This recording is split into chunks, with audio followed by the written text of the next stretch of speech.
Pour vous, par exemple, aujourd'hui, je vous propose deux boissons qu'on a fabriquées ici, qui viennent là-bas, la matière première, du carcadé, c'est-à-dire l'hibiscus. L'hibiscus, c'est un peu comme le vin en France, on le boit chaud en hiver, froid, l'été. Je peux l'alléger avec un glaçon si vous le souhaitez, mais en tout cas, il est très bon. On peut ne pas sucrer, si vous voulez, non. Mais on a Oui, non, on va goûter. Voilà, donc il y a aussi le tamr hindi, c'est une sorte de date, c'est pas de la date, c'est une sorte de pas date. les dates. C'est pas de date du tout. Voilà, c'est pas de date. Alors, je reformule ma phrase. Parce que en fait, si vous voulez, le mot tamr, c'est une traduction directe. Mais c'est pas du tout ça. Mais par contre, le goût, il est phénoménal. Et ce que je vous fais découvrir, ça vient des faubourgs du Caire. Moi, je suis à Kéros, né au Caire. Vous n'avez jamais été en Égypte? Ah ouais, moi j'aurais plutôt cru que vous étiez né ici dans le coin. Non, j'ai grandi dans une école française chez les pères jésuites, chez les curés, n'est-ce pas? Mais c'est grâce à eux que j'ai été piqué par la langue française, n'est-ce pas? Donc je suis amoureux de la langue française au point même d'avoir épousé une française. Et j'ai 3 petites filles maintenant. Donc si vous voulez, le tamr hindi, ça n'a rien à voir avec les dates. Je peux vous proposer un carcadé, un tamr hindi. Et on vous alterne. Vous interchangez juste pour goûter, je vous ramène des cuillères, vous goûtez. Bon, allez. Hein? Allez. De toute façon, si on ne connaît pas, il faut goûter. D'accord? Donc un carcadé, un tamr hindi. Tamr hindi, je vais goûter. Tamr hindi, fabrication artisanale. Et alors ça, c'est froid ou c'est chaud? C'est froid. D'accord. J'ai pas mis de glaçon pour que vous l'ayez pur. Hibiscus. Il a du sang un peu. Non. Ça fait un peu vampire. C'est marrant, c'est un petit goût de betterave. Et non, mais comme c'est sucré, ça goûte.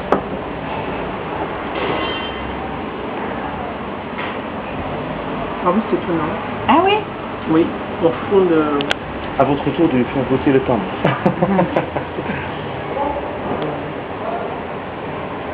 Et là, on dirait un combo.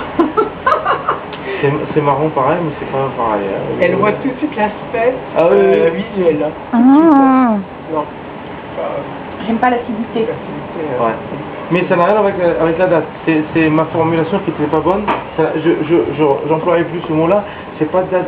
Non, mais vous n'avez pas dit un gros mot non plus. Hein. C'est vrai que bon, bah, j'ai traduit mot à mot, mais sinon ça n'a rien à voir avec la date. Non, mais là il y a une acidité. Oui. On aime ou on n'aime pas. Hein. Alors, oui, c'est vrai. Ça, vous savez, il y a un adage en Égypte qui dit habille-toi comme aiment les autres. Parce qu'on veut toujours séduire, donc on traduit comme les autres aiment nous voir, et mange ce que tu aimes. Parce qu'on s'en fiche de l'autre. Bah oui. On n'a pas le même palais et... Voilà, exactement. En Égypte, on adore la fève. Vraiment, quand vous allez en Égypte, vous appelez la fève foul. F-O-U-L, foul. Et vous avez en Égypte, il y a 80 millions d'Égyptiens, en plus ceux qui sont par le monde, ils adorent la fève. Et la fève, ça a des propriétés incroyables. Si vous demandez à un médecin qu'est-ce qu'il y a dans la fève, la liste est longue. Donc je vous conseille la fève. La fève, on la décline avec plusieurs sauces, plusieurs façons de la préparer et tout. Il y a une particularité encore avec la fève en Égypte, c'est que l'Égypte est connue pour le coton égyptien. Il y a une huile qui est extraite du coton égyptien. Et ça se mange qu'avec le four, avec la fève. Qu'avec ça. Donc ça c'est une chose. Je fais encore un autre foule, parce qu'il y en a 10 ou 15 foules possibles, d'autres fèves. Comme moi qui a 72 ans, elle l'a fabriqué hier. C'est pas la soupe au fait, c'est pas Non, la soupe... non, il y a... Ça j'ai du mal, j'ai un peu de mal. Non. C'est une fève On mange ça en ramadan, je te dis pas. cuisinée. Vous étiez en Égypte? Non. Non, Maroc. Ah, donc c'est la même chose. J'adore mes amis marocains, mais on ne mange pas du tout la même chose. J'avais des Marocains hier qui sont venus, c'est franco-marocain, qui ne connaissaient pas du tout. Hein. Et pourtant, on est des pays arabes, mais c'est l'Est et l'Ouest. Donc la fève foule de outa, c'est-à-dire la tomate, et c'est au persil, à l'oignon, à la coriandre sèche, à la coriandre fraîche, même chose, je garde le reste, c'est fait. Et je vous trouverai vivement. Donc full routa, comme ça vous aurez une variété. Vous essayez cette fois-ci 2-3 spécialités, 4 si c'était à la limite, et puis chaque fois vous retenez la mémoire gustative va retenir, elle va dire ah j'ai goûté ça. Comment ça s'appelle? Et on cherche, et on trouve et on mémorise. Ok? Très bien. Foul Bourouta par exemple. Alors je vous conseille avec, comme ça vous verrez la différence. Le foul de Zet al-Har. Le foul, la fève à l'huile extraite de coton. Vous voyez la différence visuellement, le goût, comme ça vous pouvez interchanger. Et les Égyptiens sont friands de plusieurs entrées. En France, on a une entrée. Une entrée, ça dépend. Alors nous, on fait des petites entrées, une gamme différente. Ça n'a rien à voir avec les Libanais, ça n'a rien à voir avec les autres.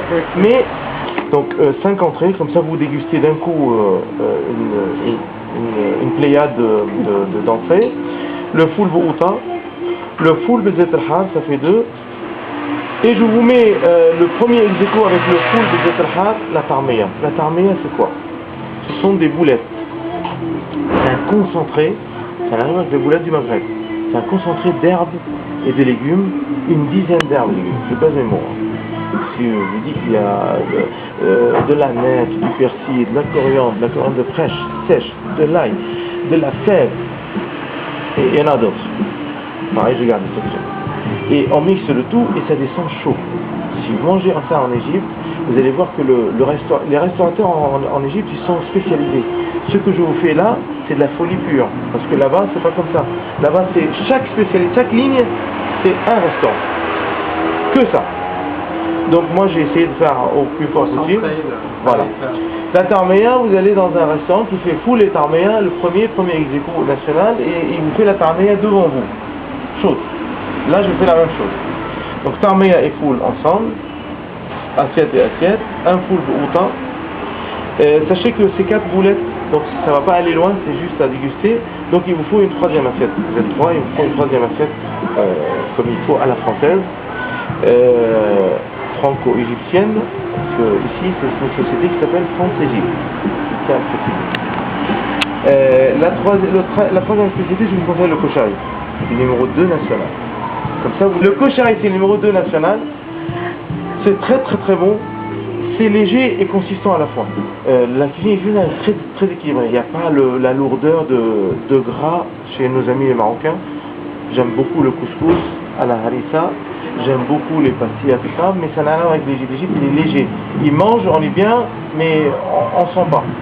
Le couscous, on le sent pas, s'il est bien fait.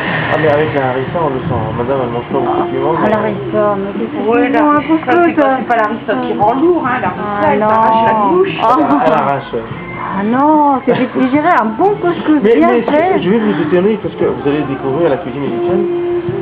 Moi, quand je suis arrivé en France, je ne connaissais pas le couscous. Alors, les subtilités, quand on goûte quelque chose qu'on ne connaît pas. La première, vous aimez le couscous? La première fois que j'ai goûté le couscous, voilà, c'est vrai.